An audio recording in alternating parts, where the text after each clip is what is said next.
Muita paz, queridos amigos da Rádio Rio de Janeiro. Sejam bem-vindos a mais um programa Escuta que aí vem história.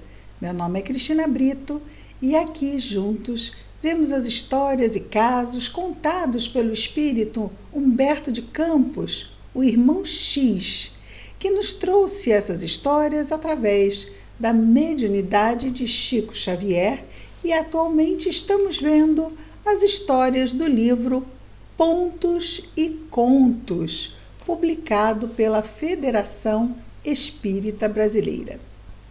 Hoje, como sempre costumamos fazer, antes da nossa história, vamos aos nossos avisos. Primeiramente, a nossa página do Facebook, programa Escuta que aí vem história. Semanalmente, nós postamos o vídeo que foi ao ar na Rádio Rio de Janeiro na semana anterior.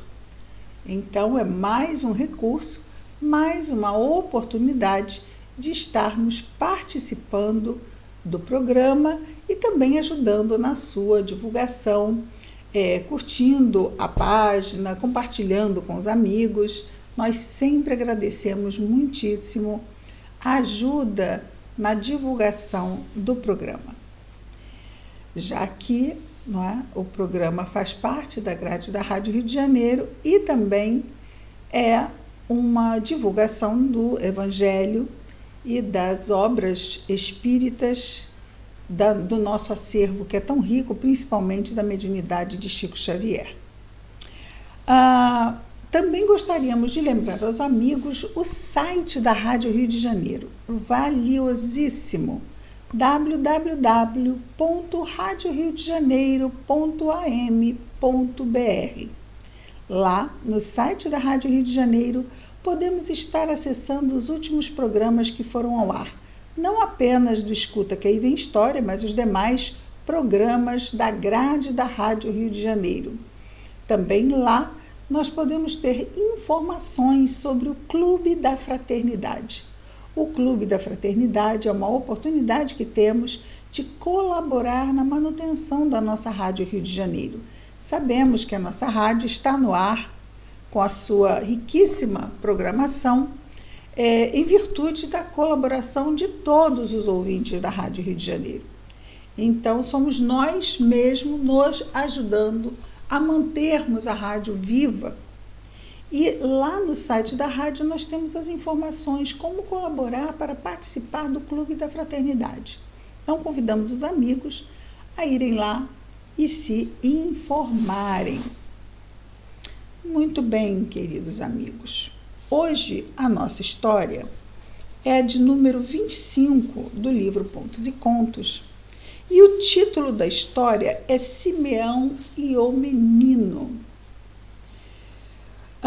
Simeão é um personagem que nos chega do Novo Testamento na narração de Lucas, e o menino é Jesus. É uma passagem logo após o nascimento de Jesus. E nessa história que nós vamos contar hoje,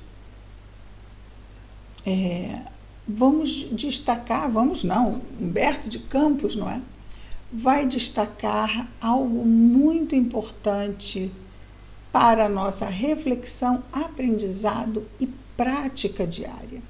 Vamos então à história, que é pequena. Vejamos. Nos diz então nosso querido amigo Humberto de Campos. Dizem que Simeão, o velho Simeão, homem justo e temente a Deus, mencionado no Evangelho de Lucas, após saudar Jesus criança no Templo de Jerusalém, conservou nos braços acolhedores de velho, à distância de José e Maria, e dirigiu-lhe a palavra com discreta emoção. É Jesus criança aqui, Jesus bebê. Ele está nos braços, é bebê. Jesus ainda não falava, não andava. Era um bebezinho de colo. Então começa Simeão a conversar com Jesus. Celeste menino, perguntou o patriarca, por que que preferiste a palha humilde da manjedoura? Já que vens representar os interesses do eterno Senhor da terra, como não vestiste a púrpura imperial? Como não nasceste ao lado de Augusto, o imperador romano, não é? O divino, para defender o flagelado povo de Israel? Longe dos senhores romanos, como advogarás a causa dos humildes e dos justos? Por que não vieste ao pé daqueles que vestem a toga dos magistrados? Então poderias ombrear com os patrícios. Patrícios são cidadãos romanos, ok? Então poderias ombrear com os patrícios ilustres, movimentar-te-ias entre legionários e tribunos, gladiadores e pretorianos, todos esses cidadãos romanos, atendendo-nos à libertação. Então, queridos amigos, vamos lembrar apenas que o povo judeu era dominado pelo povo romano à época em que Jesus veio até nós. Na época de Moisés, o povo judeu era dominado pelos egípcios. E Moisés veio entre os egípcios na condição de filho adotivo do faraó. Ele era judeu, mas foi resgatado bebê, não é? pela esposa do faraó e foi criado como filho pelo faraó. E ali ele aprendeu e tudo, não é? E pôde se aproximar do faraó e depois tudo o que aconteceu na libertação do povo judeu da escravidão do Egito e no retorno do povo à terra de Canaã, na Galileia. E aqueles 40 anos, não é? Vagando lá no deserto para chegar. Acontece que, como podemos comparar Moisés a Jesus? Não tem comparação. Nós temos no livro dos Espíritos que Jesus é o Espírito mais puro que nos foi dado a conhecer. Jesus, o governador do planeta Terra. Não há como comparar Moisés a Jesus. Assim como outros missionários, grandes espíritos que vieram realizar grandes ações na humanidade. Jesus não se compara a nenhum deles. Jesus está acima de todos, mas muito, muito acima de todos eles. Então não há comparação. Daí o plano,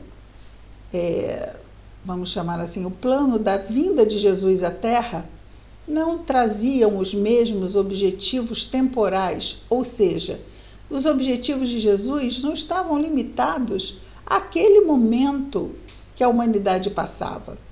Jesus não tinha o objetivo de libertar o povo judeu dos romanos. Jesus jamais tratou diretamente da personalidade humana. Sempre se referiu, sempre tratou e sempre se interessa pelo espírito imortal que somos, não pela personalidade transitória que envergamos em qualquer momento da humanidade. Então, isso é muito importante. Moisés veio com uma missão extremamente temporal, ou seja, libertar o povo judeu da escravidão do Egito e reencaminhá-lo de volta à terra prometida, como mesmo é dito. Mas Jesus não veio libertar um povo, Jesus veio libertar a humanidade inteira. De quê? De nós mesmos, da nossa inferioridade, das nossas sombras, dos nossos vícios morais. Então, os objetivos são extremamente diferentes, daí as estratégias são extremamente diferentes, não é? Mas vamos pensar que aquele judeu humilde, Simeão, humilde no sentido de virtude, não é? Já que ele era um homem justo, um homem que tinha sua posição dentro da comunidade judaica ao tempo que Jesus nasceu, ele estava ali oprimido, como todo o povo judeu. E tinha o exemplo último de Moisés na libertação do povo.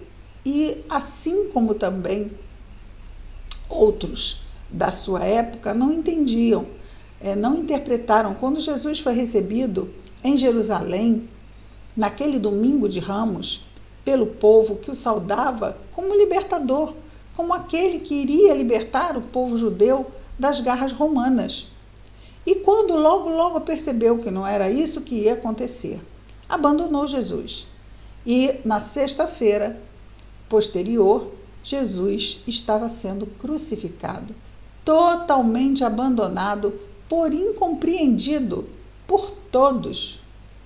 Apenas vamos lembrar dos 12 apóstolos. Quem se encontrava ao pé da cruz era o caçula, o apóstolo João, que junto com sua mãezinha de Jesus, Maria, ali estavam fiéis, junto com outras mulheres que seguiam Jesus, ao pé da cruz, pranteando aquela triste cena, mas importante. Ele sabia que seria assim, Jesus sabia, era importante que fosse, exatamente porque nós, espíritos imortais, nos impactamos com a tragédia. Ela nos impacta. Então a morte de Jesus foi trágica, porque tinha que ser marcante. E estamos aí com essa cena marcada até hoje em nossos corações, tendo apenas poucas mulheres, sua mãe amada e seu apóstolo caçula, que ele denominava como o muito amado João. Então, vamos continuar aqui nessa conversa íntima entre esse homem justo, idoso, que reconhecia em Jesus o Messias, mas que não compreendia porque ele não tinha vindo, assim como Moisés veio, entre o fausto e a riqueza, para lutar pelos interesses do povo judeu. Continua então a fala deste homem, Simeão, não é? Por que não chegaste como Moisés, valendo-se do prestígio da casa do faraó? Quem te preparará, embaixador do Eterno, para o ministério santo? Que interessante isso, não é? Quem te preparará? E lá Jesus precisava de preparo. Espírito puro, ungido, escolhido por Deus para esta missão única de trazer pessoalmente a revelação. Nós temos 3 revelações divinas que chegaram até nós. Nós temos os 10 mandamentos, em que Moisés foi vamos dizer assim, o mensageiro apenas para trazer, carregar aquelas placas com os 10 mandamentos que foram gravados num fenômeno físico em que diretamente os espíritos gravaram na pedra aqueles 10 mandamentos. Então a ação foi do alto e Moisés foi vamos chamar assim, o mensageiro. Nós temos a terceira revelação, vamos pular a segunda, que é a doutrina espírita, que também não foi trazida por Allan Kardec, ela foi codificada por Allan Kardec. A revelação do espiritismo, ela vem do mundo espiritual. São os espíritos superiores, a falange do espírito de verdade, que traz a terceira revelação, e Kardec a codifica, não é? E trata de organizá-la em volumes, de uma qualidade o trabalho desse missionário, com certeza, Kardec é um missionário, exemplar, irretocável. O trabalho que Kardec executa na revelação espírita é irretocável, mas mesmo assim, ele é um missionário mensageiro, não é dele que vem a revelação. No entanto, a segunda revelação tem características únicas. ela não é trazida por um mensageiro que simplesmente capta e traz. Não, ela vem nele. Em Jesus está a revelação, porque ele e o Pai são um. Não é que ele seja Deus. Outra interpretação difícil. Vamos chamar assim, outra interpretação, não é? Que nós temos que algumas religiões cristãs fazem, de que porque Jesus diz sobre eu e o Pai somos um, ou seja, ele é a Santíssima Trindade, o mistério do Pai, do Filho, do Espírito Santo, cada um é um, mas um é o outro. Bom, o que nós sabemos? Nós sabemos que Jesus é um Espírito puro, e como as leis de Deus estão na nossa consciência, cada vez que nós nos identificamos com ela, progredimos moralmente, espiritualmente, e assim vamos nos afinizando à paternidade divina. Então, no nível que Jesus está, essa identidade com as leis de Deus em sua própria consciência é tão plena, tão plena, tão plena, e nós, como somos ainda espíritos imperfeitos, não temos noção alguma do que isso signifique. Então, essa identidade é como se dissesse assim,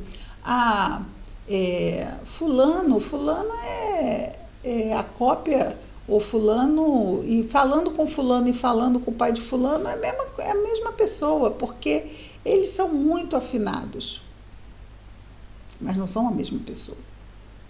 É como se fosse, mas não é. Não é? E além do mais, são duas personalidades diferentes. Aqui nós estamos falando do Criador e da criatura, do Pai e do Filho. E as leis de Deus estão dentro de nós. A única coisa que precisamos fazer é nos afinizarmos com elas para crescermos a partir desse trabalho. E um dia, na certeza, porque isto é certo, é lei, a lei do progresso, um dia também nós estaremos na condição de espíritos puros. Tudo aquilo que eu faço, vós podeis fazer também e muito mais. Porque é claro que Jesus não mostrou tudo o que ele era capaz de fazer nos 3 anos aqui da sua missão de divulgar o Evangelho. Bom, voltemos aqui ao nosso Humberto de Campos. Continua falando Simeão ao menino Jesus. Ele estava falando de Moisés, não é? Que será de ti sem lugar no Sinédrio? Sinédrio, não é? A corte judaica, porque era uma corte e ao mesmo tempo porque lá o sistema jurídico e o sistema religioso eram compartilhados, não é? Samuel mobilizou força contra os filisteus, preservando-nos a superioridade. Aí ele começa a fazer uma retrospectiva do Antigo Testamento. Saul guerreou até a morte por manter-nos a dominação. Então ele está falando dos interesses do povo judeu unicamente. Mas Jesus não veio defender o povo judeu unicamente. Jesus veio iluminar a toda a humanidade e não apenas um único povo. Nós sabemos disso. Mas vamos entender que assim não é Salomão, não é? Salomão. Assim não é Simeão, é porque ele vai falar de Salomão agora. Salomão, prestigiado por casamento de significação política, viveu para administrar os bens enormes que lhe cabiam no mundo. Mas tu não ligaste aos príncipes, nem aos juízes, nem aos sacerdotes. Não encontrarias outro lugar além do estábulo singelo? Então, ele estava querendo realmente entender o plano, não é? Jesus, menino, escutou, mostrou-lhe sublime sorriso, mas o ancião, tomado de angústia, contemplou-o mais detidamente e continuou. Onde representarás os interesses do Supremo Senhor? Sentar-te-ás entre os poderosos? Escreverás novos livros de sabedoria? Improvisarás discursos que obscureçam os grandes oradores de Atenas e Roma? Amontoarás dinheiro suficiente para redimir os que sofrem? Erguerás novo templo de pedra, onde o rico e o pobre aprendam a ser filhos de Deus? Ordenarás a execução da lei, decretando medidas que obriguem à transformação imediata de Israel? Então, de novo, ele pensando apenas no povo judeu. Depois de longo intervalo, indagou em lágrimas: Dize-me, ó divina criança, onde representarás os interesses de nosso Supremo Pai? O menino tenro ergueu então a pequenina mão e bateu muitas vezes naquele peito envelhecido em que se inclinava já para o sepulcro, já que Simeão era muito idoso, não é? Nesse instante aproximou-se Maria, sua mãe, e o recolheu nos braços maternos. Somente após a morte do corpo, Simeão veio a saber que o menino celeste não o deixara sem resposta. A criança sublime, no gesto silencioso, aquele gestinho de bater a mãozinha no peito de Simeão, quisera dizer que não vinha ele representar os interesses do céu nas organizações respeitáveis, mas efêmeras, passageiras da terra. Vinha da casa do Pai justamente para representá-lo no coração dos homens. Então vejamos que é totalmente diferente do que qualquer outro mensageiro, do que qualquer outro missionário na história da humanidade. Jesus veio nos trazer uma revelação que é um divisor de águas na humanidade. Tanto que a civilização ocidental dividiu a linha temporal da humanidade em antes de Cristo e depois de Cristo. A mensagem de Jesus é uma mudança profunda e radical de paradigma. Nossa civilização era alicerçada no poder da violência, no poder físico, no poder político. E assim estava muito bem aquele que fazia os seus cultos religiosos externos, e que mantivesse a prática que achasse que devesse. E que poderia, sim, cobrar o olho por um olho, que poderia cobrar um dente por um dente, mas Jesus veio trazer outra ideia, ele veio trazer a verdade e nos disse: conhecereis a verdade e a verdade vos libertará. A verdade são exatamente as leis de Deus que estão em nós. E na medida em que as praticamos e as assimilamos cada vez mais como padrões mentais, superando aqueles padrões antigos superados, não é? Nós estamos realmente alcançando os objetivos do espírito imortal, que é evoluirmos. Mas é claro, nós ainda estamos na condição de espíritos imperfeitos, extremamente ainda materializados, acreditando que os nossos 5 sentidos percebem a realidade. Mas os nossos 5 sentidos do corpo físico percebem a realidade física. O Espiritismo nos ajuda a entender melhor, muito, muito melhor, a mensagem do Evangelho. Então, nós temos condições de nos alicerçarmos ou de alicerçarmos a nossa fé na razão e entendermos. E entendendo, podemos praticar com mais certeza, com mais entendimento do que realmente importa nós seguirmos as lições do Evangelho e quanto isto traz para nós luz, paz. Mas são os desafios de abandonarmos as velhas práticas milenares. Estamos há 2000 anos exercitando essa mudança. Estamos numa encarnação única, em que temos a doutrina espírita para nos ajudar a levarmos realmente com mais empenho essa mudança. Sempre abençoados, sempre.